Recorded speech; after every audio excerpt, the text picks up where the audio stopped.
그런데 통일운동을 하다가 이 꼴통 장관에서 통일부 장관을 해요? 야, 그런데 통일운동을 하다가 이걸 다시 하셔야 됩니다. 왜냐면 꼴통 정권인데 꼴통 장관이라고 하셨어요. 이완배의 경제 산책보다는 낫지 않아? 다시 할게. 경제 산책은 귀엽지. 꼴통 장관은 좀 이상했나? 네, 안녕하세요. 이완배 경제 속살입니다. 이완배 기자님 나와 계시죠? 네, 안녕하십니까? 예, 오늘은 지난주에 이어서 배신자의 경제학 두 번째 이야기가 예정돼 있죠? 예, 두 번째 시간입니다. 여담 하나만 하고 시작하겠습니다. 예. 예, 저는 글이나 말로 싸우는 사람입니다. 그러니까 글과 말이라는 무기가 제 손에 쥐어지면 상당히 거칠게 싸우는 편이기도 합니다. 그래서 이걸 좀 불편해 하시는 분들도 있어요. 예, 뭐 저도 그렇습니다. 예, 네가 제일 그렇죠. 근데 어쨌든 싸움판에 뒹굴면서 제가 사용하는 몇 가지 기술이 있습니다. 상대방이 사용한 언어와 논리를 그대로 사용하는 겁니다. 예. 이러면 상대가 상당히 대꾸하기가 곤란해집니다. 예를 들어서 2018년에 문재인 정부가 북한에 귤을 보낸 적이 있었거든요. 예. 그때 홍준표가 SNS에서 군 수송기로 북에 보냈다는 귤 상자 속에 귤만 들어있다고 믿는 국민들이 과연 얼마나 되겠습니까? 이미 그들은 남북 정상회담의 대가로 수억 달러를 북에 송금한 전력이 있었습니다. 이런 의혹을 제기해요. 귤 상자 속에 돈 넣어서 보낸 거 아니냐, 뭐 이런 헛소리를 한 거죠. 그때 제가 기자수첩을 썼습니다. 제목이 홍준표 전 대표가 친구 강간을 돕기만 했다고 믿는 국민들은 얼마나 될까? 였습니다. 예. 이렇게 보냈는데 당시 편집국장이었던 네가 그렇죠. 제목이 너무 세다고 고쳤죠. 그렇죠. 예, 그래서 지금은 홍준표의 강간 모의와 북한에 보낸 귤 상자의 상관관계는 이라는 제목으로 그 기사가 남아 있습니다. 그때 제가 쓴 기사를 잠깐 읽어보겠습니다. 홍준표 전 대표의 발언이 선을 넘은 짓인지 아닌지를 구분하는 가장 좋은 방법은 이 어법을 그대로 복사해 홍 전 대표에게 돌려주는 것이다. 홍 전 대표가 이 칼럼을 볼 리가 없겠지만 만약 본다면 지금부터 내가 쓴 글을 잘 읽어보고 기분이 어떤지 생각해 보기를 바란다. 홍 전 대표는 돼지 발정제로 친구의 강간을 도우려 했는데 홍 전 대표가 친구의 강간만 도왔다고 믿는 국민들이 얼마나 되겠습니까? 이미 그는 여자는 밤에만 쓰는 것이라는 여성 비하 발언을 했다는 의혹도 있었습니다. 뒤의 문장은 얼마든지 자유롭게 바꿀 수 있다. 예를 들어 그는 성희롱을 할 사람에게 해야지라며 여성을 비하한 전력도 있었습니다. 혹은 그는 설거지는 하늘이 정한 여자의 일이라며 삐뚤어진 성의식을 나타낸 전력도 있었습니다. 혹은 그들은 성누리당이라는 소리를 들을 정도로 추악한 성의식을 나타낸 전력도 있었습니다. 등으로 자유롭게 응용이 가능하다. 예, 당시 칼럼 내용이죠. 그렇죠? 예, 계속 읽어보겠습니다. 좀 더 해볼까? 이런 문제 제기는 어떤가? 홍 전 대표는 고 성완종 회장으로부터 뇌물을 받은 혐의에 대해 무죄 판결을 받았는데 그가 뇌물을 받지 않았다고 믿는 국민들이 얼마나 되겠습니까? 이미 그들은 차떼기로 뇌물을 받은 전력도 있었습니다. 자, 읽어본 소감이 어떠신가? 분명 기분이 더러울 것이다. 그래서 이런 짓은 하면 안 된다. 이게 바로 역지사지의 힘이다. 이런 지저분한 공격이 정치판에서 허용된다면 우리도 홍 전 대표와 자유한국당의 기분이 더러워질 공격을 무한대로 만들어낼 수 있다. 하지만 그게 정치 발전을 위해 올바른 일인가? 이런 글이었습니다. 예, 당시에 나간 칼럼이죠. 예, 네. 홍준표하고 개싸움을 하는데 상대가 도저히 꼼짝 못하게 하려면 상대의 언어를 사용하는 겁니다. 네가 귤 상자에 돈 넣어 보냈다는 완전히 네 머릿속 상상만으로도 의혹을 제기했잖아. 그러면 나도 네가 강간범이라는 내 상상을 이야기할게. 어쩔 건데? 이런 논리를 갖추는 겁니다. 그래서 제 글을 보면 네 논리대로라면 이런 말이 매우 많이 나와요. 그렇죠. 예, 단지 제 주장의 목소리를 높이는 게 아니라 네 논리, 네 언어를 그대로 사용하는 거죠. 제가 최근 쓴 칼럼 중에는 그냥 김문수를 총살시키자라는 제목의 칼럼도 있어요. 네, 이건 뭐 제목이 그대로 나간 것 같습니다. 예, 맞습니다. 근데 상식적으로 이런 말을 하면 안 되죠. 게다가 저는 사형 반대론자입니다. 그런 제가 아무리 김문수가 미워도 총살을 시키자 이렇게 표현해서는 안 되는 겁니다. 그런데 제가 이런 말을 합니다. 왜냐? 2019년 김문수가 자유한국당 토론회에서 문재인은 총살감이다 이런 말을 했거든요. 그래서 네 논리대로라면 김문수 넌 총살감이야 라는 표현을 할 수가 있는 겁니다. 이게 제가 자주 사용하는 싸움의 기술입니다. 예, 싸움의 기술이죠. 네. 다른 기술이 하나 있습니다. 이건 제가 붙인 이름인데 좁게치기라는 겁니다. 간단한 물리 이야기 하나 해보죠. 뭐 제가 경제학 전공자고 문과 출신인데요. 문과가 물리에 대해서 뭘 한다고 떠드냐 하실 수 있어요. 맞습니다. 물리 잘 몰라요. 네. 근데 제가 고등학교 때 학력고사 과학 과목을 물리를 선택했습니다. 네, 그때는 네. 학력고사. 예. 그래서 아주 얄팍한 지식이지만 진짜 그 고교 문과 물리 아주 기초 정도만 겨우 압니다. 그러니까 딱 그 수준에서만 말씀드리겠습니다. 뭐 더 아는 것도 없으니까요. 물리에서는 충격이라는 것에 대해 연구를 합니다. 충격량은 시간 간격 곱하기 충격력이다. 뭐 이렇게 말을 하는데 보셔도 돼요. 저도 잘 네. 모릅니다. 이 공식에서 파생된 이야기가 충격력과 시간은 반비례한다는 겁니다. 뭐 이까지도 이제 암호 같은 이야기죠. 실제 사례로 이야기하면 이해가 훨씬 쉬우실 겁니다. 제가 주먹으로 뭘 칩니다. 그런데 벽을 칠 때와 베개나 쿠션을 칠 때 똑같은 힘으로 쳐도 내 주먹이 느끼는 고통, 충격력이 달라요. 벽을 칠 때는 주먹과 벽이 딱 하고 순간적으로 부딪히잖아요. 반면에 쿠션을 치면 쿠션이 쑥 들어가면서 주먹과 쿠션이 만나는 시간이 길어집니다. 이러면 충격이 훨씬 작아진다는 겁니다. 이게 그러니까 물리가 맞긴 맞는 거죠? 그렇죠. 예. 예. 좀 더 쉽게 제 나름대로 풀이를 해보면 똑같은 힘으로 때려도요. 맞는 면적이 줄어들면 충격이 큽니다. 주먹을 휘둘렀어요. 이제 직접 맞으면 더럽게 아프죠. 그런데 글러브를 낀 주먹으로 맞으면 얼굴에 맞는 면적이 넓어지잖아요. 이러면서 맞는 시간이 펑퍼짐하게 늘어납니다. 덜 아프다는 거죠. 반대로 맞는 면적을 극단적으로 좁혀보겠습니다. 똑같은 힘으로 치는데 주먹이 아니라 칼이나 창처럼 뾰족한 걸로 찌르는 겁니다. 이러면 맞는 면적 자체가 극단적으로 좁아지죠. 예. 충격이 매우 커집니다. 주먹으로는 사람을 뚫을 수 없는데 칼이나 창으로는 사람을 뚫는 겁니다. 그래서 제가 싸움에서 사용하는 두 번째 기술이 좁게 치기라는 겁니다. 공격의 타깃을 넓게 잡지 않습니다. 좁게 잡아요. 그렇게 때려야 상대가 더 아프기 때문입니다. 예전에 그 신세계 정용진이 멸공 어쩌고 멍멍이 소리를 한 적이 있었잖아요. 그쵸, 멸콩? 네, 멸공? 난리 났었죠. 예.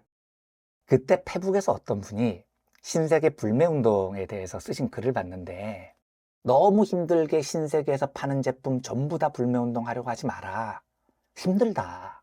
이마트? 평소에 가던 사람 그냥 가시라. 대신 딱 하나만 하자. 스타벅스만 가지 마라.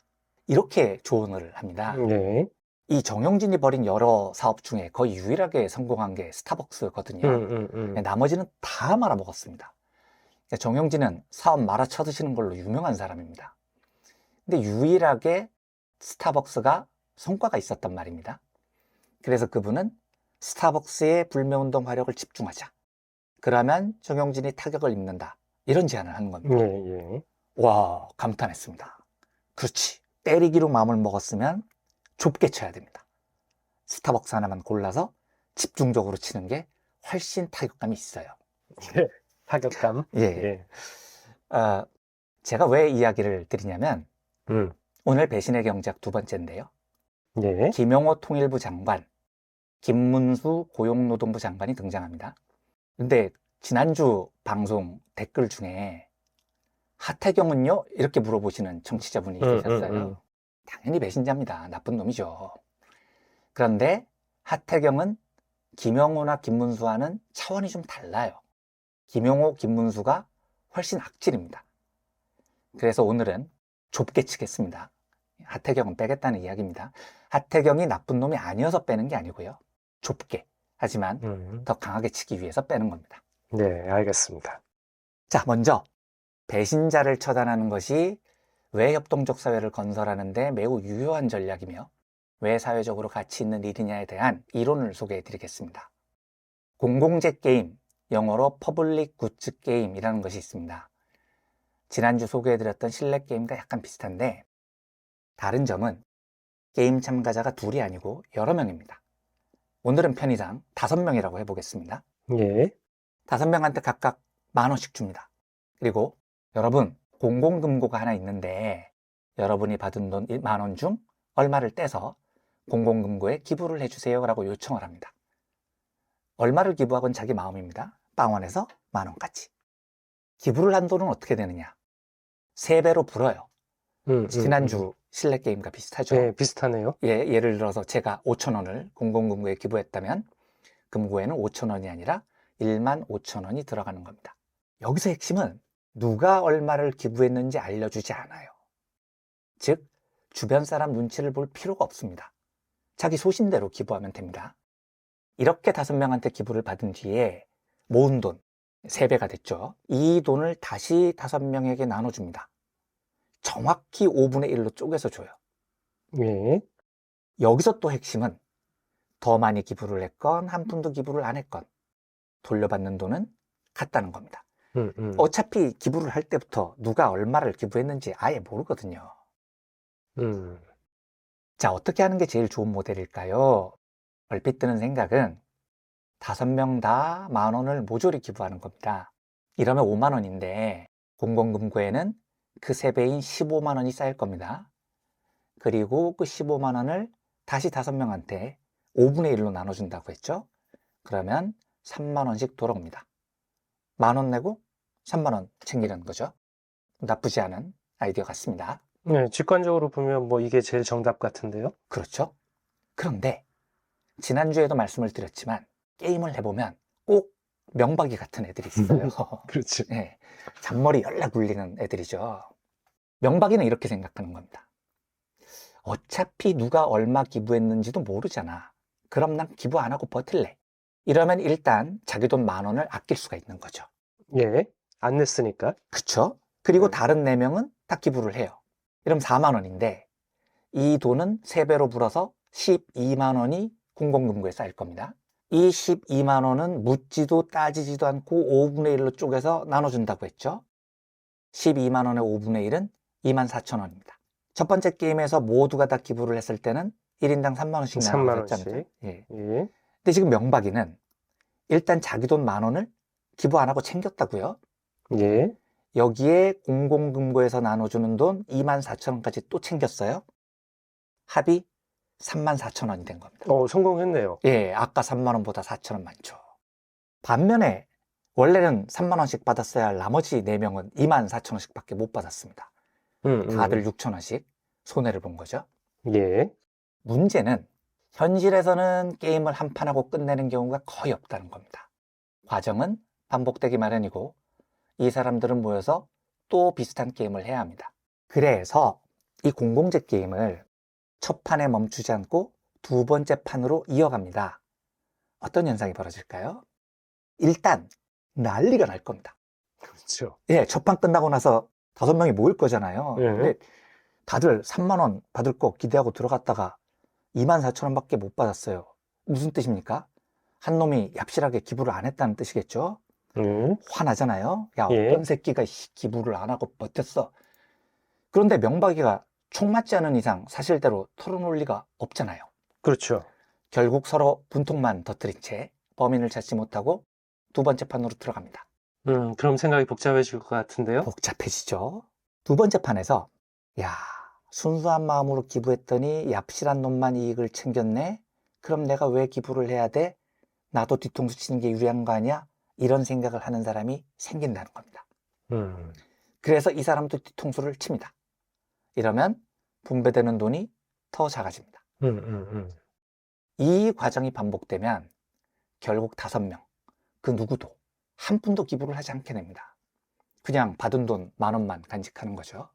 결국 서로를 믿고 배신하지 않았으면 10,000원 기부해서 30,000원 돌려받을 수 있었는데 다들 배신에 나서는 바람에 10,000원밖에 못 챙기는 손해를 본 겁니다.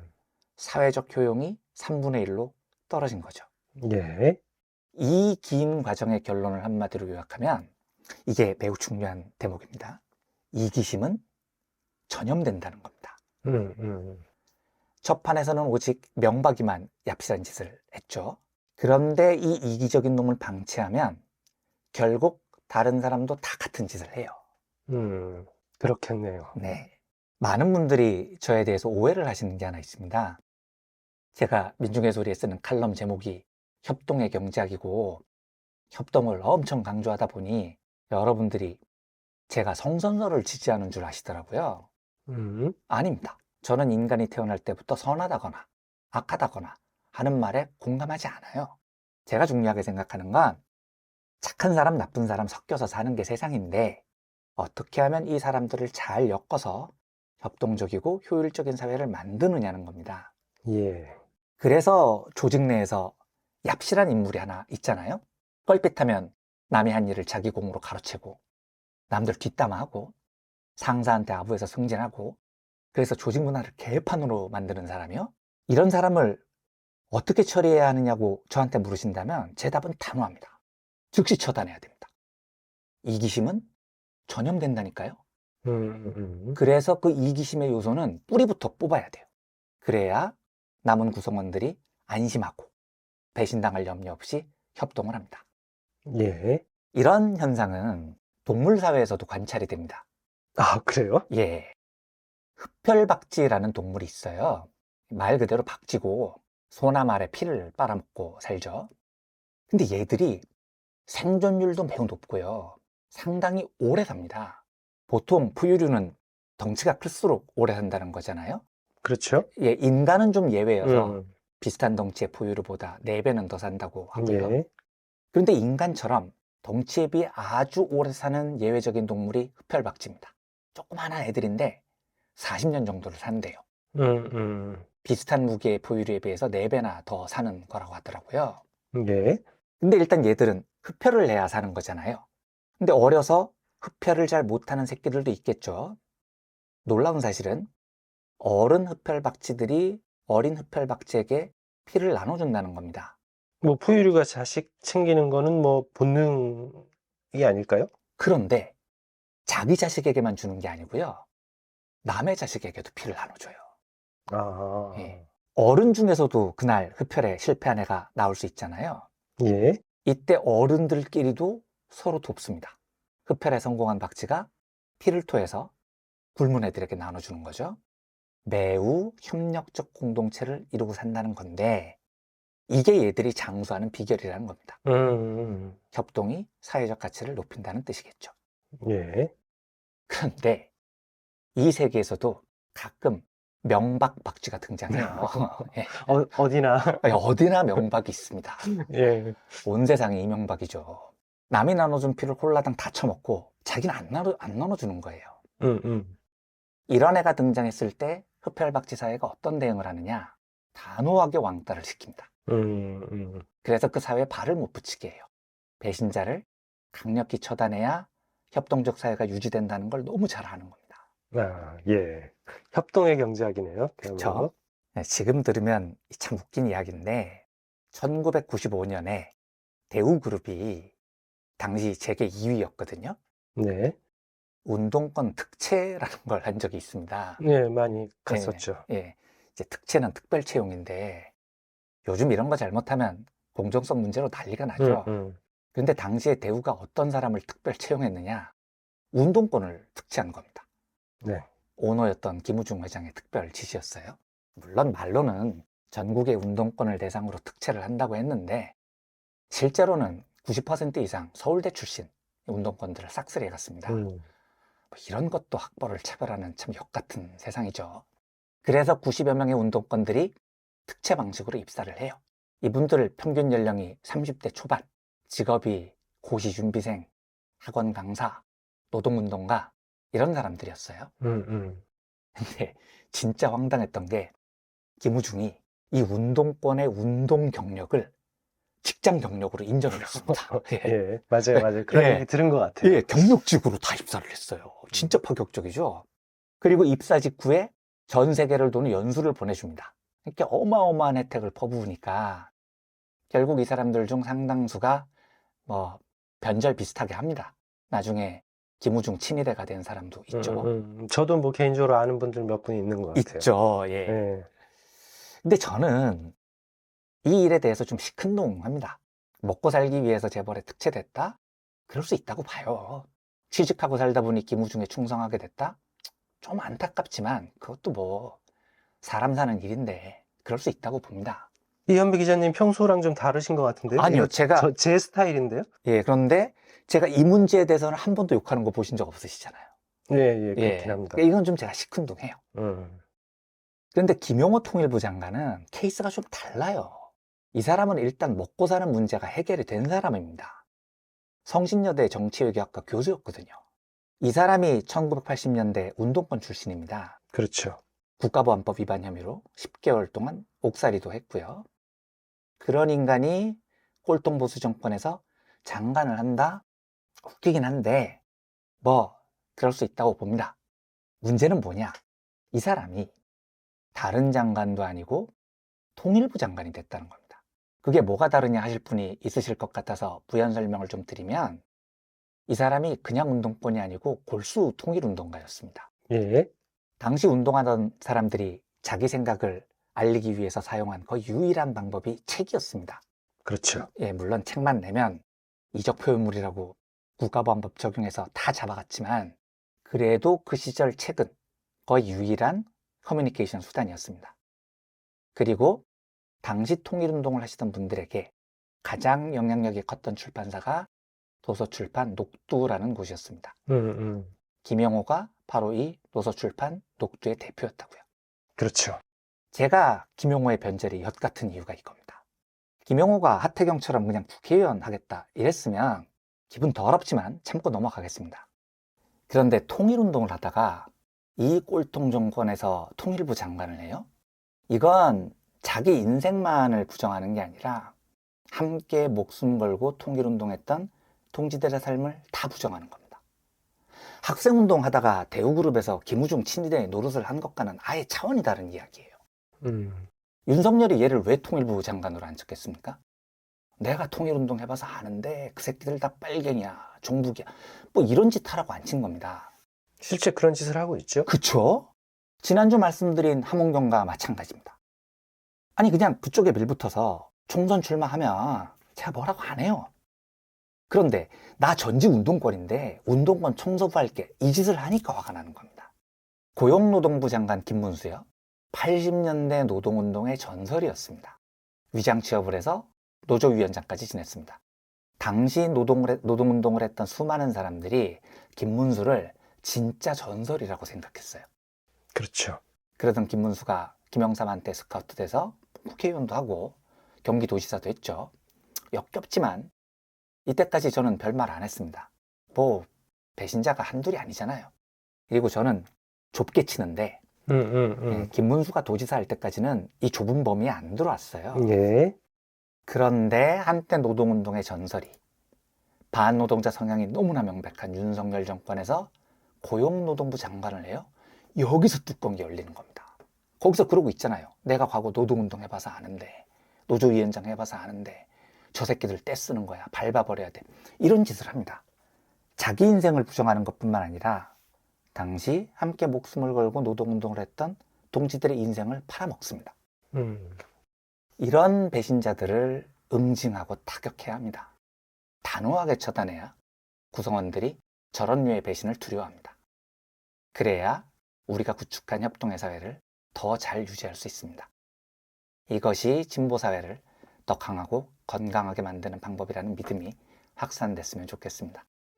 오늘 이야기 여기서 마치겠습니다. 감사합니다. 네, 감사합니다. 지금까지 이한배 기자였습니다. 끝. 야, 너 오늘 생각보다 너무 안 좋겠다. 그러냐? 야구 있어서 그런가? 야구 저도 이제 놓고 요거 봅시다.